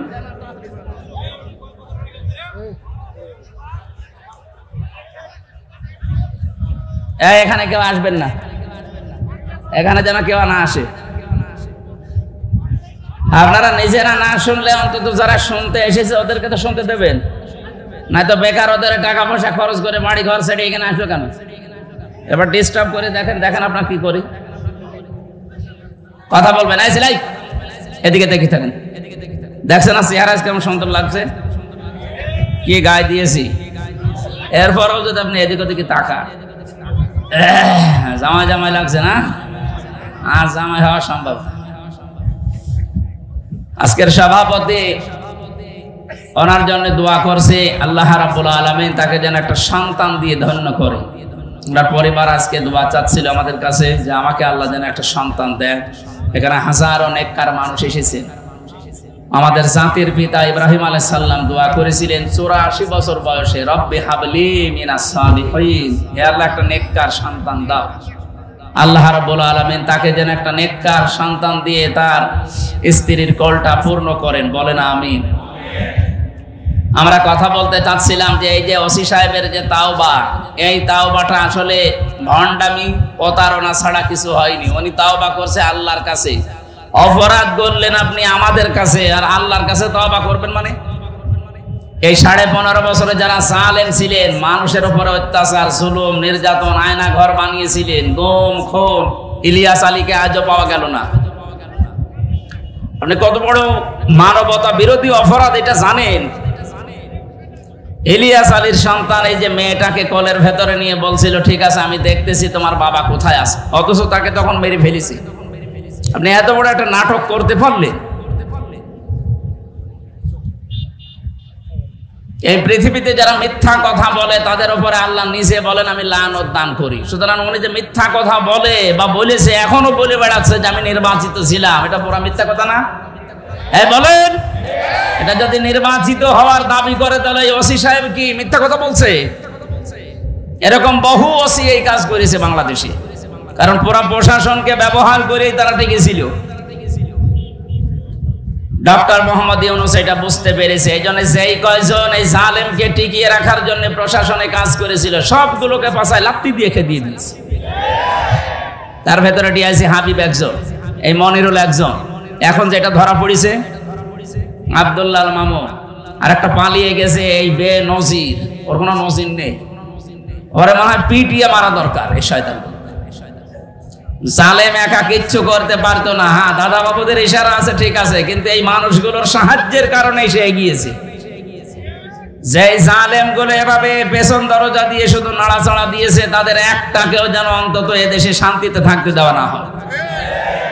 এরা যেমন আমাদেরকে বিনা কারণে 3 বছর 7 বছর 8 বছর কাউকে মাটির নিচে, কাউকে ফাঁসির কন্ডেম সেলের ভেতরে রেখে দিয়েছে, আমরাও চাই এদেরকে অন্তত কিছু না হলেও অর্ধেক শাস্তি দেওয়া হোক। কারণ যে অপরাধ আপনি করবেন ওই অপরাধের শাস্তি যদি দুনিয়ায় না হয় আপনার মাফ হবে না। অনেকে মনে করে আমি আস্তাগফিরুল্লাহ পড়ছি মাফ হবে না, কিসের মাফ আপনার? নবীজির কাছে একজন মহিলা এসে বলেছে, হে রাসূল আমি জিনা করে ফেলেছি, যৌবনের তাড়নায় শয়তানের ধোঁকায় পড়ে আমি জিনা করেছি, আপনি আমাকে মুক্ত করেন এই পাপ থেকে। নবীজি বললেন ঠিক আছে, কথা কাউকে বলবা না, বাড়ি চলে যাও। মেয়েটি আবার সামনে গিয়ে বলে, হে রাসূল আপনি আমাকে তাওবা পড়ান, আমাকে মুক্ত করেন। নবীজি কি বলতে পারতেন না ঠিক আছে গোপনে আস্তাগফিরুল্লাহ পড়ি নাও? পারতেন না? বলেছিলেন না? ভালো করে শুনবেন, জন্মের পর থেকে হাদিস শুনছেন, এইভাবে শোনেননি। বিশ্বনবী তাকে জানালেন কাউকে বলবা না, যাও চলে যাও, বাড়ি যাও। ও আবার সামনে এসে বলে, হে রাসূল আমারে মুক্ত করেন। কিয়ামতে কঠিন ময়দানে এই বিচার ডবল করে হোক, এটা আমি চাই না, দুনিয়ায় যেন এটা সাফ হয়ে যায়। নবীজি বললেন তুমি জিনা করার কারণে গর্ভবতী হয়েছো? বলে হ্যাঁ। তাহলে বিচার এখন হবে না, আগে সন্তানটা খালাস হোক। সন্তান হবার পরে সঙ্গে সঙ্গে এসেছে, বলে হে রাসূল তাড়াতাড়ি করেন, আমার তো জীবনের গ্যারান্টি নেই কখন মরে যায়। এই পাপ নিয়ে যদি আমি দুনিয়া থেকে বিদায় নেই, কিয়ামতে আল্লাহ এটা আবার বিচার আরম্ভ করবে ডবল করে। নবীজি বললেন না এখনই না, একটা সন্তানের 2 বছর পর্যন্ত দুধ দেওয়ার অধিকার থাকে তার মায়ের। কয় বছর? না ঠিক আছে, 2 বছর তোমার বুকের দুধের অধিকার আছে তোমার সন্তানের, কিন্তু এই দায়িত্বটা টাকা পয়সা দিয়েও যদি পালন করা লাগে তাহলে করা লাগবে বাবার। দুধ খাওয়ানোর দায়িত্ব কার? মায়ের মানে বাবার মানে, মায়ের মানে বাবার মানে, কয়বার পায় কথা বলছেন? একবার বলে হ্যাঁ বাবা। কোরআনে কারিমে আল্লাহ দিয়েছেন লিমান আরাদা আন ইউতিম্মার রাদা। এখানে যারা আরবি গ্রামার বোঝে শব্দটা মুযাক্কার, পুরুষবাচক শব্দ। আল্লাহ পাক বলেন দায়িত্ব দিয়েছি আমি আল্লাহ বাবাদেরকে। যেহেতু বাবাদের ওই সিস্টেম নেই, এই কারণে মারা ওই দায়িত্ব পালন করে। মা যদি বলে আমি করব না, তার গুনাহ হবে না। কি কথা বুঝছেন এখানে? এটা আমার মনে হয় মাইকে না বলা ভালো ছিল। এখন যদি আবার দুধ খাওয়ানো বন্ধ করে দেয় ছাতা, আমরা এখন মুসিবতে পড়বো, কারণ আমাদের তো আর মেশিন পত্র নেই। কথা বলে না, মুসিবত হয়ে যাবে না? হ্যাঁ, ওরা যদি এখন বলে যে না এ দায়িত্ব যাতে এতদিন জানতাম না, এখন জানলাম যে পুরুষের, ও ছাতা আমরা এই কষ্ট করে আর দেবো না। কি কষ্ট একটা সন্তানকে দুধ খাওয়ানো, প্রত্যেক দিন কমপক্ষে 7 থেকে 8 বার করি। বিজ্ঞান এখন জানিয়েছে কি চিকিৎসা বিজ্ঞান যে প্রতিবার যদি 1 পোয়া করেও হয় কমপক্ষে 2 বছরে 36 মণ দুধ খাওয়ানো লাগে, অথচ মায়ের ওজন মাত্র 1 মণ। কথা বলে না কেন? 1-1.5 মণ ওজন তার, সেখান থেকে 36 মণ দুধ এক একটা সন্তানের জন্য আল্লাহ বের করেন। হ্যাঁ, মায়েরা যারা এই কাজ করেন তাদের অনেক বেনিফিট আছে সামনে। 1 ফোঁটা দুধের জন্য আপনি একটা নফল রোজা রাখার সওয়াব পাবেন। বিশ্বনবী জানিয়েছেন, সন্তান দুনিয়াতে আসার পরে যদি তার মুখের ভেতরে 1 ফোঁটা দুধ আপনি দিতে পারেন, একটা মরা মানুষ জিন্দা করে দিলে যে সওয়াব হয়, ওই সওয়াব মায়ের আমলনামায় আল্লাহ লিখে দেন। এটা আমাদের ভাগ্যে নেই, আল্লাহ আপনাদেরকে দিয়েছেন। আপনি যদি পালন করতে না চান আপনার গুনাহ হবে না, কিন্তু দায়িত্ব আপনার। আপনি না চাইলে গুনাহ নেই। বাবা যদি বলে যে হ্যাঁ আমি তোমাকে 2 লাখ 5 লাখ টাকা দেবো, তাও দুধ খাওয়াও, আপনাকে তাও দেওয়ার অধিকার আমাদের আছে, কিন্তু সেই সামর্থ্য তো অনেক বাবার নেই। এই জন্য আপনারা দয়া করেন, আপনারা দয়া করে যান। মনে করবেন এই আয়াত জানতাম না। 2 বছর পরে মেয়েটা এসেছে, হে রাসূল তাড়াতাড়ি করেন, আমারে মুক্ত করেন। বিশ্বনবী ছেলেটাকে এক সাহাবীর আন্ডারে দিয়ে দিলেন। সাহাবীদেরকে বললেন এই মহিলাকে মাটির ভেতরে গেড়ে দাও, দূর থেকে পাথর নিক্ষেপ করো। খুব ভালো করে খেয়াল করে মিলান, বাংলাদেশের সাথে হাদিসটা মিলবে। চারিদিক থেকে যখন পাথর আরম্ভ হয়েছে, হযরতে খালিদ ইবনে ওয়ালিদ বলেন আমি এমন জোরে একটা পাথর নিক্ষেপ করলাম, পাথরটা মেয়েটার নাকের উপরে লাগার পরে ফিনকি দিয়ে রক্ত আমার শরীরের ভেতরে লেগেছে। আমি বরদোয়া দিলাম, ভৎসনা দিলাম, সি এনা পাক মহিলার রক্ত আমার মতো মানুষের গায়ে লাগলো। বিশ্বনবী এটা শোনার পরে বললেন থামো, কথা বলবা না। আমি নবী, তুমি নবী না। আমি যা দেখি তুমি দেখতে পাও না, আমি যা জানি তুমি তা জানো না। আমি নিজে দেখতে পাচ্ছি এই মহিলার যে তাওবা, এর যে অনুশোচনা এবং এর যে কার্যকারিতা, অপরাধ মাফ করাতে যে পদ্ধতিটা বেছে নিয়েছে, আল্লাহ যে পদ্ধতি দিয়েছেন জেনার শাস্তি, ওইটাও দুনিয়ায় নিয়ে গেল। ওর এই তাওবাটা আল্লাহ এত বেশি পছন্দ করেছে, কোন জালেম যদি এইভাবে তাওবা করে আল্লাহ তারেও মাফ করে দেবে। রাজশাহীবাসী খালি সুবহানাল্লাহ পড়ে শেষ করা যাবে না, এখান থেকে কিছু নেওয়া লাগবে। নবীজি কিন্তু তাকে বলতে পারতেন মহিলা গোপনে আস্তাগফিরুল্লাহ পড়ে নাও, গে যাও তোমার মাফ হয়ে যাবে। পারতেন না বলতে? বলেন না কেন? বলেননি। তিনি 3 বার ফেরত দিয়েছিলেন, কেউ যেন না জানে, তাহলে আল্লাহ তোরে মাফ করে দিত। মহিলা বারবার বলছে আমার মুক্ত করেন, আমি কিয়ামতে এই বিচার আমি আর দেখতে চাই না। আল্লাহর নবী তখন ঠিক যেভাবে বিচার ইসলামে আছে করে দিলেন। সুতরাং এই 15.5 বছরে যারা গমের সাথে, খুনের সাথে, যারা মানুষের চাঁদাবাজির সাথে, চুরির সাথে, মানুষকে বিনা কারণে মিথ্যা মামলা দিয়ে হয়রানি করার সাথে, ধরিয়ে দেওয়ার সাথে, বিনা কারণে মানুষকে জেল খাটানোর সাথে, ঘর বাড়ি থাকতে দিতেন না, আয়না ঘরের সাথে যারা জড়িত, তারা যদি এখন শুধু আস্তাগফিরুল্লাহ পড়ে হাসাও মাহমুদের মতো হবে না। ওর শাস্তি পাওয়া লাগবে আগে। যেই ধরনের অপরাধী তাকে ওই ধরনের শাস্তি। ইসলামী নিয়ম যেহেতু দেশে এখনো কায়েম হয়নি, সরকারি যে নিয়ম আছে দেশে ওই নিয়মে তার শাস্তি দেন। কথা বলেন না কেন? 10 পয়সা পরিমাণে কেউ যদি সম্পদ চুরি করে, ও যদি অভাবে না করে স্বভাবে করে, তাহলে তার হাত কেটে দেওয়ার নিয়ম। যেহেতু এই দেশে এখনো হাত কাটার নিয়ম এটা চালু হয়নি, এদেশে সরকারি যে আদালতের যে নিয়ম আছে, আইন আছে, ওই নিয়মে তাকে যে যতটুকু সম্পদ চুরি করেছে তারে অতদিন পর্যন্ত আটক করে রাখা লাগবে। আমার মনে হয় এই আইন অনুযায়ী যদি 10 পয়সা অনুযায়ী জিকির করা লাগে, আপনাকে জেলে দেওয়া লাগে, আপনি 36,000 কোটি টাকা মেরে খেয়েছেন। তাও দরবেশ। কি বেশ? দরবেশ যদি এই করে থাকে, বাকিগুলোর অবস্থাতে কত খারাপ। কালকে এক সচিব ধরা পড়েছে, ও বলছে আমি 10 টাকা 20 টাকা করে গুছিয়েছি। 10 টাকা 20 টাকাতে 1000 টাকা নোট কোথায় পেল? হ্যাঁ, 1,25,00,000 টাকা তার বাড়িতে। এর আগে আর একজন দরবেশ ধরা পড়েছিল মৌলভীবাজারের, 3 কোটি টাকা বাড়িতে পাওয়া গেছে। 75 ভরি স্বর্ণ, 8টা দেশের রূপা, বিভিন্ন দেশের মানে যে মুদ্রা পাওয়া গেছে তার বাড়িতে। এর প্রত্যেকটা চরিত্র এরকম। আর এরা এখন বলছে হুজুর আমাদের মাফ করে দেন, আস্তাগফিরুল্লাহ। আরে ভাই, আমি মাফ করলে হবে? আপনি কি আমার টাকা মেরে খেয়েছেন? আপনি এদেশের 18 কোটি মানুষের টাকা মেরে খেয়েছেন। আগে 18 কোটি মানুষের বাড়ি বাড়ি যেয়ে বলেন। এই জন্য জালেমরা যা করেছে, ওদের দুনিয়াও শেষ। কারণ অনেক মানুষ মারা গেছে 15.5 বছরে, তাদের কাছেও মাফ চাবে কি? এই কথা বলেন না কেন? না, আমরা যেন আমাদের কপালে আবার ওরকম আগুন না লাগাই। অনেকে তো এই ধান্দায় আছে, আগে চেয়ারে বসি দেখি কি করা যায়। না, এগুলো থামা লাগবে ভাই। আপনি নিজের কপালে নিজে আগুন লাগাবেন না। জালেমদের বিরুদ্ধে আল্লাহ নিজে যখন মামলা দেবে, উনি নিজেই বিচারক, নিজেই মামলার বাদী। আপনার তার মানে জাহান্নাম ছাড়া উপায় নেই। আল্লাহ তুমি আমাদেরকে এই রকম অবস্থা থেকে বাঁচাও, বলেন আমিন। আমি আবার রিপিট করছি বিষয়টা, যারা এরকম অপরাধ করেছেন, যদি মনে করেন বড় হুজুর দিয়ে আস্তাগফিরুল্লাহ পড়িয়ে নিলে মাফ হয়ে যাবে, না, বিষয়টা ঠিক না। আপনি ভুল পথে আছেন। আর যারা এগুলো করাচ্ছে, তারা আপনাকে প্রতারণায় শিকার করাচ্ছে। আপনি এই মুহূর্তে নবীর ওই সাহাবিয়ার মতো আমার মনে হয় তাওবা করে যদি পবিত্র হয়ে মুক্ত হয়ে যেতে পারেন, আপনার জীবনটাই কিছু পাবে।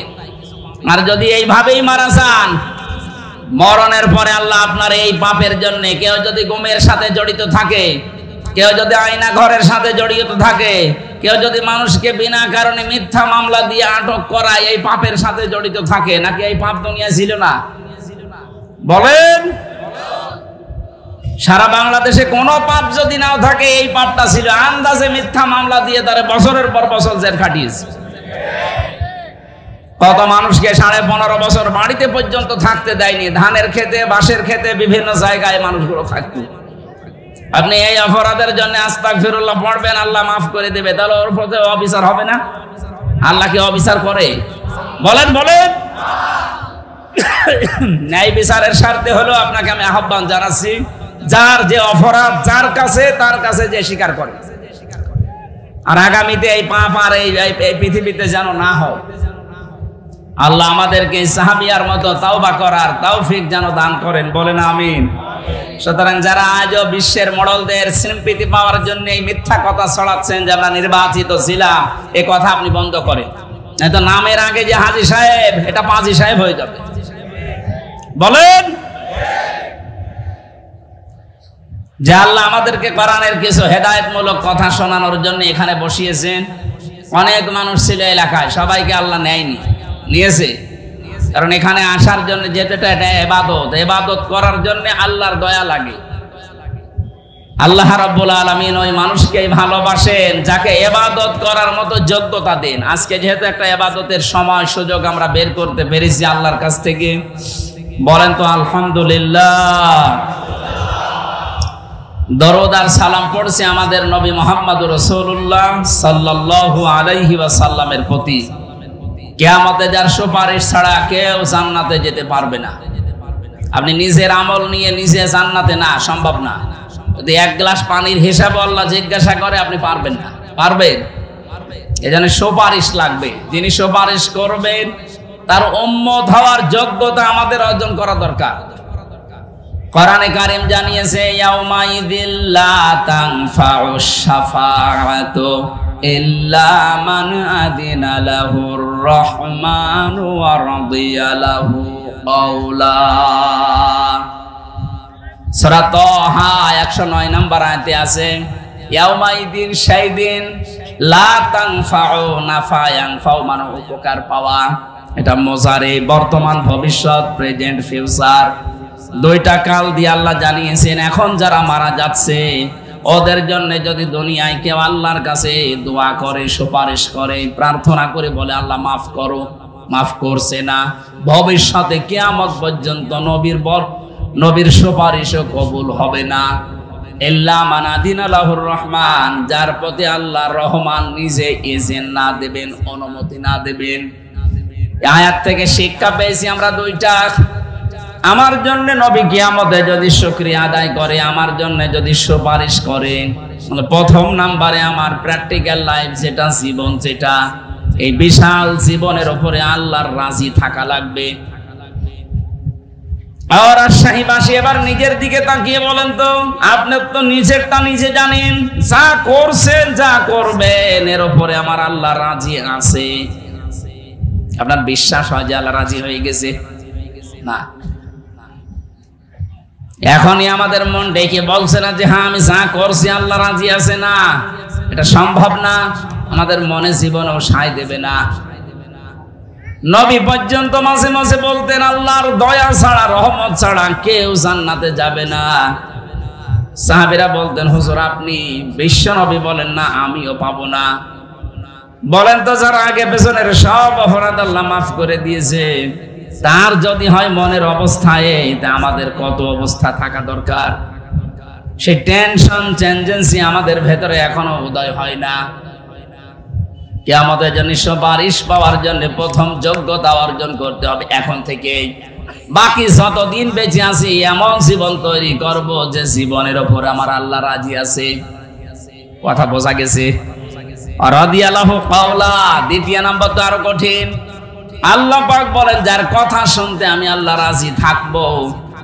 তার মানে আপনার প্র্যাকটিক্যাল লাইফে এমন কোন কথা বলা যাবে না যে কথার উপরে আল্লাহ নারাজ হয়ে যায়। মিথ্যা কথা বললে আল্লাহ রাজি হয় না নারাজ হয়? আরো জোরে। তাহলে দুনিয়াতে যতদিন বেঁচে আছি যাই করি, দুনিয়া একদিকে হয়ে গেল, আমি মিথ্যা বলবো না। এটা শুধু সামিয়ানার নিচে বলুন। সত্যি সত্যি যদি এটা আমরা মেনে নিতে পারি যে জীবন চলে যাক, আমি মিথ্যা বলবো না, আপনি একটা অনির্বচন সুখ পাবেন। এই যে বাচ্চারা, পাখি এবং মুরগির যে বাচ্চাগুলো আমরা দেখতে পাই মায়ের ডানার নিচে যখন থাকে, ডানাগুলো এত সফট, এত কোমল, এত নরম, পরের সাথে যখন পর মিলে যায়, ওর নিচে বাচ্চারা যাবার পরে দেখবেন একটা কিচির মিচির আওয়াজ দেয়। বাংলা এটাকে অনির্বচন সুখ বলে। এটা পৃথিবীতে কিনতে পাওয়া যাবে না। মায়ের আঁচলের নিচে এই সুখটা আছে।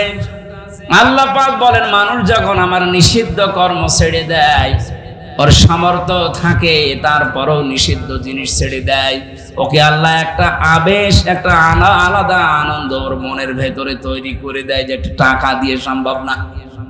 ওটা আজ আমরা অনেকেই পাই না। হ্যাঁ পাই তারা যে মানুষগুলো নিষিদ্ধ কাজ ছেড়ে দিতে পারে। যেহেতু নিষিদ্ধ কাজের ভেতরে মিথ্যা একটা, আর এইটার জন্য আজ যত বড় বড় অপরাধ সংগঠিত হয় বা হচ্ছে, আজকে থেকে সিদ্ধান্ত নেওয়া লাগবে জীবনে যা হয়ে যায় যাক, মিথ্যা কথা বলবো না। রাজি আছেন কারা বলেন তো? আন্দাজে হাত তোলা যাবে না, কিন্তু সামনে এরকম বহু পরিবেশ আসবে, মিথ্যা বলা লাগবে। আলহামদুলিল্লাহ এলাকার মানুষ ভালো আছে। সুতরাং রাসূলের সুপারিশ পাওয়ার জন্য যে দুইটা যোগ্যতার কথা কোরআন দিয়ে জানালাম, এমন জীবন তৈরি করা লাগবে যার উপরে আল্লাহ রাজি, এমন কথা বলা লাগবে যে কথা শুনতে আল্লাহর ভালো লাগে। আল্লাহ আমাকে সহ যারাই এসেছি এই আয়াতটা মেনে চলার তৌফিক দেন। সূরা তাহা 116 নম্বর আয়াত, যে কোনো তাফসীর ভালো করে মিলাবেন, দেখবেন আপনার জীবন আরো পরিচ্ছন্ন হবে ইনশাআল্লাহ। আজকে আমরা তেলাওয়াত করলাম সূরা আলে ইমরানের 14 নম্বর আয়াত। গুরুত্বপূর্ণ একটা বিষয় আল্লাহ আমাদেরকে নাড়া দিয়েছে, যেহেতু আমরা মত্ত আছি এই দুনিয়ার জীবন নিয়ে, তাদেরকে আল্লাহ শোনাচ্ছে। জবান ছেড়ে কোরআনের এই আয়াত আয়ত্ত করার জন্য এবং আমল করার জন্য পড়বেন। আউযু বিল্লাহি মিনাশ শাইতানির রাজিম। বিসমিল্লাহির রহমানির রহিম। যুজ্জিনা লিন-নাসি হুব্বুশ শাহাওয়াতি মিনান নিসাই ওয়াল বানিন। এই দুইটা শব্দই থাক, একেবারে নিস্তব্ধ হয়ে শুনবেন। যত চেষ্টা করবেন বোঝার জন্য কোরআনের আয়াত, তত তাড়াতাড়ি আপনাকে আল্লাহ হেদায়েত দেবে। আল্লাহ পাক বলেন যুজ্জিনা লিন-নাস, আমি মানুষের কাছে সুশোভিত করে দিয়েছি, আকর্ষণীয় করে দিয়েছি, আমি পাগল পারা বানিয়ে দিয়েছি মানুষের জন্য এই দুনিয়াতে 7টা জিনিসকে। কয়টা? আরো জোরে বলেন। 1 নম্বরেই যুজ্জিনা লিন-নাসি হুব্বুশ শাহাওয়াতি, মানুষের কাছে ভালোবাসা, মায়া, মহব্বত এবং সুশোভিত, আকর্ষণীয় এগুলো তৈরি করে দিয়েছি। এক নম্বরে মিনান নিসা, মেয়েদেরকে, মেয়ে লোকের প্রতি আল্লাহ পাক মানুষের জন্য, পুরুষ মানুষের জন্য একটা আলাদা আকর্ষণ, মায়া, মহাব্বত এগুলো তৈরি করে দিয়েছেন। কে বলছেন বলেন তো? এটা দেওয়ার পরে বলছেন এটা একটা পরীক্ষা। আমার প্রশ্ন হচ্ছে পরীক্ষা এইটা, এটা তো পরীক্ষা যখন শুরু হবে ওই সময় প্রশ্নপত্র দেবে, অথচ পরীক্ষা এখনো শুরু হবে মরণের পরে। আগে আল্লাহ আমাদেরকে প্রশ্নপত্র ফাঁস করে দিয়েছেন। ফাঁস করা প্রশ্ন পাওয়ার পরে পরীক্ষা দিয়ে যদি আমি ফেল করি, তা আমার মতো ছাত্র আর দুনিয়ায় আছে? আমি কয় নাম্বার? 83 নাম্বার।